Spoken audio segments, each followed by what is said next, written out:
Okay. Hey there. My name is Kat Bijard, and I am here with Beyond Academics today, and I am talking to an awesome person. Do you want to introduce yourself? Hi, yes, my name is Juliana Leiber, and I am going into my super senior year at UNCG, and Ooh. woo woo! And I am affiliated with Crew, which is our organization on campus. So, Yeah. Okay, awesome. So, just for everyone at home that is maybe unfamiliar with Crew, could you just tell me, like in your own words, a little bit about what Crew is or what that stands for, what that means? yes, absolutely. So, Crew, we have shortened it over the years, but Crew stands for Campus Crusade for Christ. So, we are a campus ministry, and basically, what our idea is that we are building students up in their faith. We're sharing them, building up. We're gonna cut that part out. Okay. Sorry. So we are basically an organization that is building students up to share their faith and to grow them into leaders. And this applies into your career fields, into just about every day of life. So basically, we're just a campus ministry, and that's what we do. Awesome. Awesome. Thank you so much. Well, that sounds really great. And that's going to kind of go into some of my questions if you're good with that. Yeah. Um, so who is your club for? Is it, I put a lot of things that could, men, women, skill set, a particular major. Who's it for? So this club is for all students, male, female, all races, all you name it, whatever it is just about everything. So the point of our ministry slash our organization Yes. is to be a wide, diverse group of students, because that's kind of our mission statement, is we are a group of people making disciples of all nations. So whether you're a Christian or not, though, your students are who are not Christians still come to Crew often. And so that's basically it. It's just there is no specific major group or nationality. I mean, the point is to be as diverse in every aspect as possible. So, Oh, wow. Okay, great. That's awesome. Yeah. And I'll say organization from now on. I think I yes. should have been saying that, but I think I wrote club in here, but I'll say organization. Um, when and where does your organization meet? And if we are online in the fall, what Yes. what might your organization do? Okay. Where and when? Well, safely assuming we are on campus, we meet every Tuesday night. This is our weekly meeting only. We meet every Tuesday night at 8 p.m. And this does differ per semester. We tend to try to be in either Petty, or we have been in the Bryan School as well, but that has had a little bit of difficulties with accessibility for maybe people in wheelchairs. So we are trying to open that up for other opportunities. So that is up in the air, but we always are advertising where we're at based on when the semester starts. But if students need transportation, that's the thing. If it's on campus, then students do not need transportation. Usually very easily walkable unless you are commuting. But that is to say, if we do end up going online again with COVID, we have been shifting everything based on this last semester to be online. So I think our goal is to do weekly meetings online through either Zoom or some other, virtual method. And that'll be the same for some of our smaller groups, because we do have the main group and we have other small supplemental groups. And that's just basically everything. We will have people, student leaders / leaders of Crew, emailing or messaging students to get them involved, maybe with example here being a Zoom meeting. So Mhm. we are advancing our virtual abilities in that regard. So if we do that, that's probably what it'll be like. Okay, okay. And if things have to change, or, like let's say we're hoping to meet in this building, but it seems like we might need to change to another building, Mhm. how should students look out for like any information about changes to time or space, setting, things like that? Absolutely. So Crew also has things such as social media pages. We also have a huge crew group me. So that's typically the first week we try to get all the students into the group me so they at least have that access. Now, if we have a sudden change, we always send students to the location that we were originally saying we were going to be, to bring people who maybe missed the message over to the new location. Okay, that's nice. So even if I go to the wrong place, like someone should be there to be like, Yes. hey, we're gonna come to this That's what place we try now. to do because we do know if last minute changes, those are pretty unpredictable. So we gotta make sure. Yes. Yeah, yeah. Okay, that's great. That makes me feel good. Let's see. So I know based on the fact that the locations might change, Mhm. what type of environment can students expect? So Mhm. based on maybe past rooms or buildings or wherever you've been, kind of like what should students expect when they come? Yes, and that's a good point. So, if to put it in slight perspective, we tend to use auditoriums for our weekly meetings because they are, I would say the most we've ever had is about 150 students, but that's usually about the first week. And after that, it's between 50 and 80 students. So it is a cluster of people. So on the weekly meetings, we all stand out in the main area, lobby area before going in. So what students can expect when they first come in is it is pretty busy. And it will be a little noisy and people are just trying to get together because there's so much excitement about, meeting for the one time a week that we do. So I would say that is what to expect initially speaking. And then we filter in and it becomes much more calm and people can settle into our weekly meeting. But that would be the initial, I would say, to expect for most. Okay. So in that auditorium space, what do people usually sit down? Are we standing? What does that kind of look like? Yes, absolutely. So I guess the layout of the meeting would probably help with that too. So typically Yeah. students do go into the seating areas and yes, but our system is we have music at the beginning, then we have a speaker, and then we finish with one or two songs, and then that'll conclude the evening. So typically students will just filter in right at 8 o'clock and music will start, and then everyone will get seated for the speaker, and then we'll stand back up, have a little more music, and then students are free to hang out and mingle if they would like. Sometimes we have overtime. It's just things like that. So that's kind of what the layout is like for a full meeting. Okay. Okay. Yeah, that helps me. And again, just to I'm getting really specific. So if it's a little too much, just let me know, but get really specific. No. So when people come in, it sounds like you're going to hear music. What about like light? Is it going to be bright? Are we going to keep the lights on the whole time? Or is it going to get dim some of the time? Is there going to be like lights overhead or like, Yes, I don't that's know, like dancey lights? Like what should I expect? no. Typically speaking, this has sometimes differed based on location, but typically it is about this way. The lights are always on when students go in. And when music starts, we sometimes will dim the auditorium lights just in the back so that everyone's able to see the screen okay for the words and things like that. And then lights are back on for the speaker. And that's basically how we conclude it. The only time there's a little bit of dim is typically when we're singing music. Okay. So we're singing songs, singing music. Yeah. Yeah. Yeah. Great. Awesome. So if I'm not a good singer, I could still come. Oh my goodness. That is not the point of any of that. So yes, please come. Yeah. Most of us aren't. So. Okay.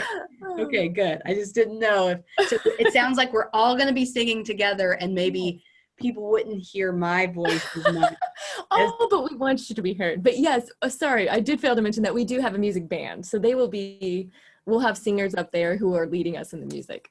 okay, that helps too. Yes, sorry, that's more perspective. Yeah, no, I'm just thinking like if I've totally never been before, I want to have like all the details so I kind of know everything to expect. So I don't have to like, oh no, I don't know the words. Is this okay? You know, that kind of thing. Oh, yes. Um, We do make it a point to have all the words up there so everyone can join in if they'd like to. okay, cool. Thank you. Um, yeah. Are there, you kind of described this and we kind of went ahead and went into this, but like social norms of the space for students to be aware of. It sounds like you guys kind of like hang out at the front before everyone goes and sits down when it's kind of like time. Mhm. Um, and then I guess when I don't know, any other social norms that we should kind of know about to expect. Hmm.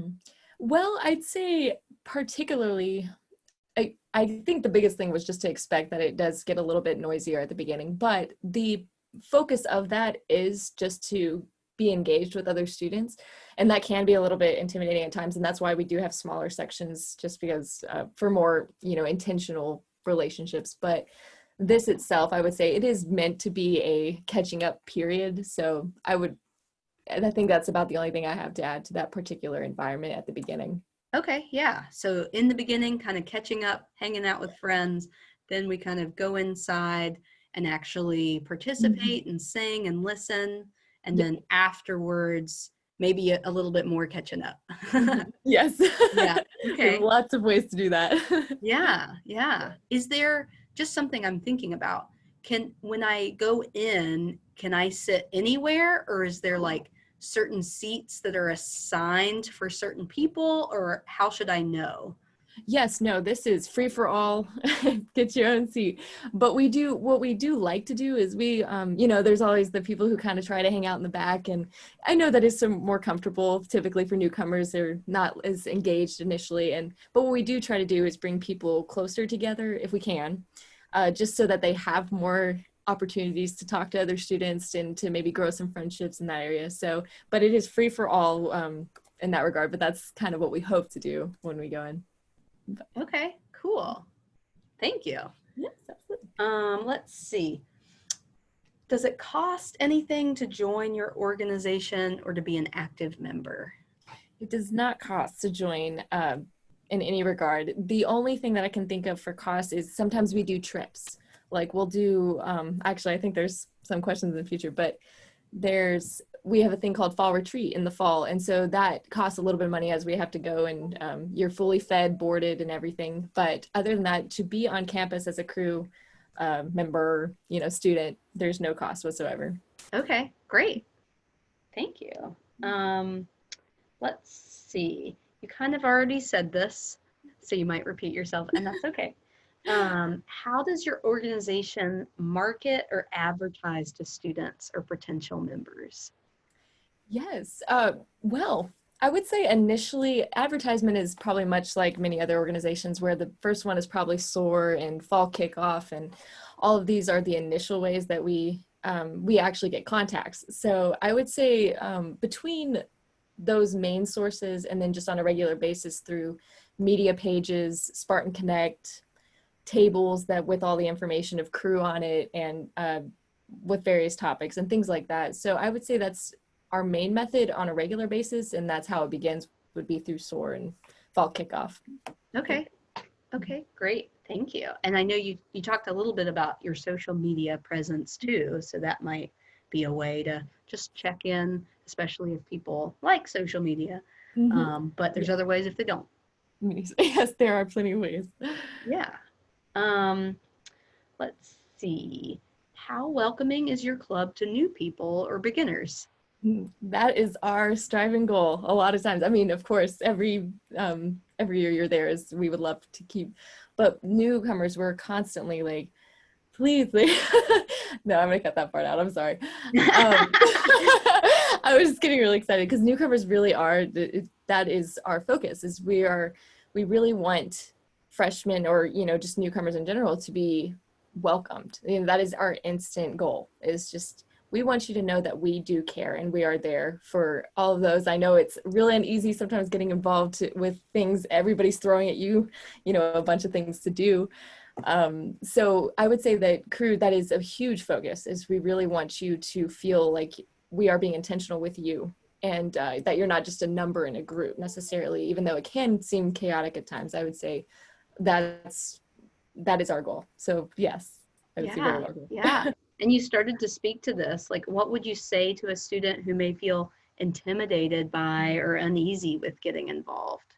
Yes, no, typically speaking, I think from the perspective of uneasiness coming from just that there's not a connection yet because, you're joining the school. But I would say from that perspective, we have so many ways for students to get involved into a small group. And I think that's one of the biggest things we do is we, as student leaders or even just students that have been there for a while, we purposefully go and we meet the new students. And we try to even sit down and have one-on-ones with them just so they at least know somebody more than just a hello kind of person. Mm-hmm. So what we tend to say is, we engage with them personally and we get them involved with the small groups. So we have other small groups such as Bible studies or just small teams to do other activities so that they're with maybe, I would say 6, 7 people that they can be more intentional with. So it's kind of just easing their way into what is a large group, and that is Cru initially. So yeah. Okay, cool. Yeah, thank you. I know we're going to get into some of that. I want to hear more about like the small groups and stuff like that. I know I maybe have some questions about that. Oh, the next one. Okay. How do you expect students to get involved with and engage in your organization? So I heard you say the big group thing on Tuesday nights, but then there's also, you talked about small groups and maybe like Bible study, and tell me some more about how students can engage and get involved. Yes, absolutely. So talking about advertisement, the first, especially couple weeks of school, we are constantly trying to direct people to make sure that they're able to find a good, small community. So at the first couple of weeks of the semester, we have student leaders that are hanging out, and they basically will have signs that say, hey, I'm going to be doing a freshman Bible study or a sophomore Bible study, all this kind of thing, so that people at the end of Cru can go and, if they're interested, get involved in that way. So that's just one of many, many teams that they can do. We also have activities teams, social media teams, evangelism teams. All of these things are kind of just big labels at the back of the room every time Cru is over, just so that everyone knows where they can or who they can talk to get involved. Okay, cool. So it sounds like there's a lot of different opportunities for students. Very encouraged to help get into the flow of things at school, for sure. Yeah. What would it be possible if students maybe were overwhelmed by the big like worship night on Tuesday, if they just wanted to participate in like a smaller team? Like, would that be possible? Oh, yes, absolutely. We will also have those resources or like Bible studies, we'll be able to reach out to people beyond just the Cru meetings. Now, I think the most advertisement of the small groups does come from like the initial first week of the weekly meeting. And if students don't come to the weekly meetings at all, we still have options. They are more than willing to come. We just have to make sure we can get their contact information to get engaged with the activity. But I would say just the first weekly meeting is helpful just to get involved with the small group, so you know who's leading it and everything like that. So, but yes, you're more than willing to just do one of the small teams. Yeah. Okay, cool. Thank you. Yeah, that helps me kind of understand, because it sounds like there's so much that you could do. Yes, there is. That's true. Yeah.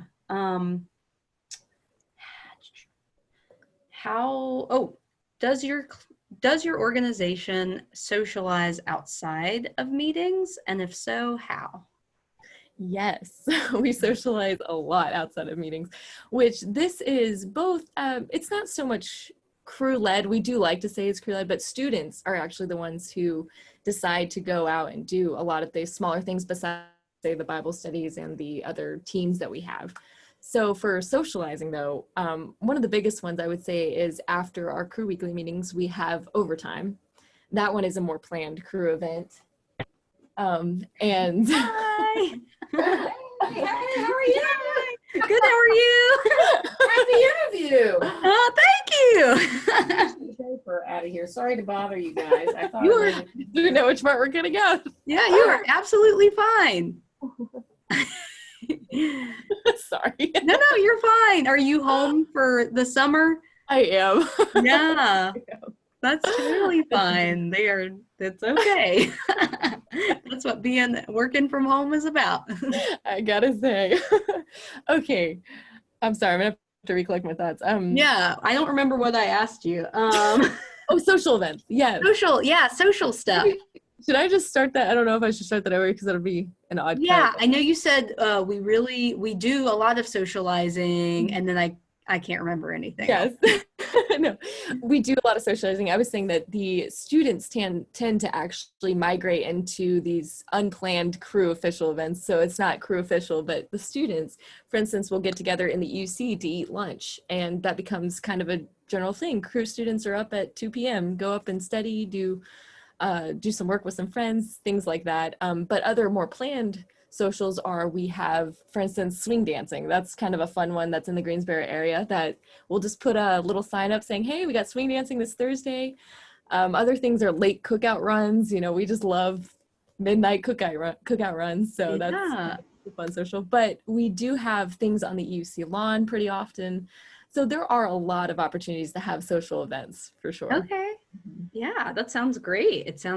I know that like a lot of students enjoy the meetings, the like official meetings, but then sometimes they're looking for extra stuff and ways to connect after that. So that's a great opportunity. And Yeah. when you said swing dancing, I just have to ask, I know that there is a swing dancing club at UNCG. Do you guys ever like mingle with other I mean, who knows? Maybe people are in lots of different clubs. I don't know. Within or on campus itself, not so much. I mean, well, yes, and if there's socials outside, yes, we do mingle with a lot of other groups, and that's fantastic. The swing dancing we actually do at the Shrine Club, I think is what it was called, and we do see people of all different clubs there or organizations there. So Yeah. that's how we mingle more that way. But Okay. Okay, cool. Yeah. I wondered if there was some crossover Yes. between organizations. Cause I think, For sure. yeah, that sounds awesome. Mhm. I need to be better about sticking with where I'm at. Let's see. How many members would you say are friends outside of organization meetings, like the official meetings? Yeah, it is very, I think that it is kind of around the goal again to be a family and community or That's okay. Bleh. What our goal is for really people to find community within crew. So I'd say that the big majority do try and define those friend groups within crew so that you are hanging out with them just beyond crew. Now that is what we do strive for. Of course, sometimes that doesn't always happen, but we strive to have everybody have those friends that they can be with in and out of crew if they want. Of course, I have friends outside of crew, many friends outside of crew, but I do have that connection within crew. So that is the goal. I would say that the majority do have connections that they do hang out with outside of crew. Yeah. Okay. Very cool. Yeah. How can students remain connected after they graduate? Yes. Specifically? Or Sorry, I didn't hear that, what you no, said. I was saying with crew specifically. Yes. Yeah. Okay. With crew specifically, how can students like remain engaged? Is there ways like you as maybe a senior, is there a way for you to continue to be connected with crew? Yes, absolutely. Crew is a global organization, actually. It is many universities, even nationally. So that being said, if you are interested in getting more involved with crew, one of the most common ones would probably be applying for crew staff. And then with that, you'll be placed, you can have your preference if you wanted to come back to UNCG, but you'll be placed maybe at a different university. But you can do it that way. You can also do volunteer. There's plenty of people who come and just volunteer some of the activities again, like we did as students. Let me think. There's also summer missions. I'm sorry. Yes, you can do summer missions after you graduate, but other ones would be like stint, where you go somewhere for a year and you are involved with crew, maybe global or internationally, or even nationally. So there's a lot of ways to stay connected with crew for sure. Okay, cool. So it helps that like this is our crew is just a chapter of like a larger crew organization, and you could go lots of different places and find a crew, it sounds like. Yep. Very cool. Very Basically cool. go all over the world. Yeah. And this might just be in my imagination. Is there crew in like high schools? Is there like a crew that people can do? Or maybe that's a different one. I I don't know. think crew does have high school. I'm afraid I'm not as familiar with the high school one. I do know other ministries do have high school. I think they do, but I'm not 100% sure. Okay, cool. That was just me kind of like thinking like, have I heard of this before? Maybe. Cool. Let's see. Uh, you can say skip if you don't know, but do you have a mission statement? Which it sounds like you kind of led with that, like what the mission of Crew is, but also like what are some values of Crew and some traditions, if you know of any? Yes. No. Well, I guess I could reiterate. Just we are a caring community, passionate about connecting people to Jesus Christ. So, with that being said, our values really, we value community and we value bringing people together of all different backgrounds, nationalities, as mentioned, languages, anything, abilities. So we value building students up in their faith to grow passionately in their walks and to bear fruit, to continue sharing this love. And this goes into your career paths. This goes into everything. So I would say that that's really our values and what's incorporated into our goals or our, mission statement. Yeah, yeah. Thank you. Cool. Yeah, I like that you talked about career skills because that's my next question.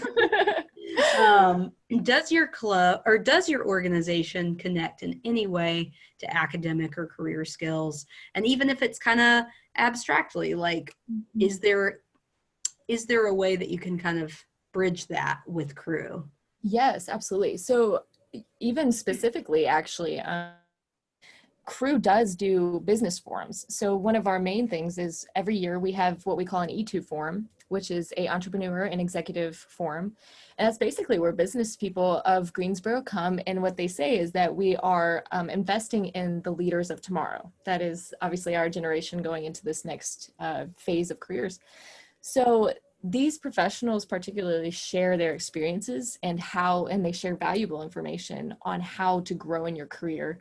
And based on just Crew's foundation being on a biblical foundation, that is truly incorporated into the way that we live life, just with these values of determination, passion, persistence, of all these things. So that is one specific thing that Crew does provide as more business and career focused from a perspective. Yes. Wow. Yeah. Okay, cool. And I think even on a smaller level, it sounds kind of like, making connections, building like a network of people that you could potentially call on, later in life maybe and say, I remember you when I went to Crew, or whatever, Absolutely. There's a lot of connecting. Yeah. With Yeah. people. Yeah. Yeah. That's really great. That's awesome. I did, in that same question, I asked about the co-curricular transcript. I understand that a lot of students don't really know about the co-curricular transcript. So in some ways, it was my way of trying to just share the wealth of the co-curricular transcript. I only had a few brainstormed ideas, but yeah, anything that you wanted to share, and it's totally okay if you aren't really sure, because most students aren't. Yeah. Well, actually, I think I would love to, because you were mentioning how you'd like to explain it. I think I do have ideas, but I want to make sure they're on the same path of what you had in mind. So, Well, I'm no expert. No, but I was thinking about, I guess if, for example, I was thinking of you mentioned intercultural and global understanding. So I had mentioned that Crew is a global organization. So what our focus is that we are reaching out to nations and working alongside people of all different nations. So I guess seeking to be a multicultural and multi-ethnical ministry and movement of changers is one way that we really are a intercultural and global understanding with this co-curricular transcript. Yeah. But is that no, I think that's perfect. I think I think that the skills that the co-curricular transcript talks about, I think sometimes, at least in my personal opinion, and this is just Kat talking, I think sometimes students can be like, well, I just go to that on Tuesday nights, and then I go to class from 8 to noon, and then, but someday I'm just going to graduate, and this is going to be a totally separate part of my life. but I think the co-curricular transcript is trying to make everything talk to one another. And so some other things I thought about is just like, I think you talked a little bit about leadership and the way that students can become leaders, and even the kind of crew model that you're talking about is like building up those leadership qualities in everybody, as well as, you know, like some other basic stuff like time management, and like, you know, if you want to go to crew in the evening, you might need to make sure you're done with your homework beforehand. Absolutely.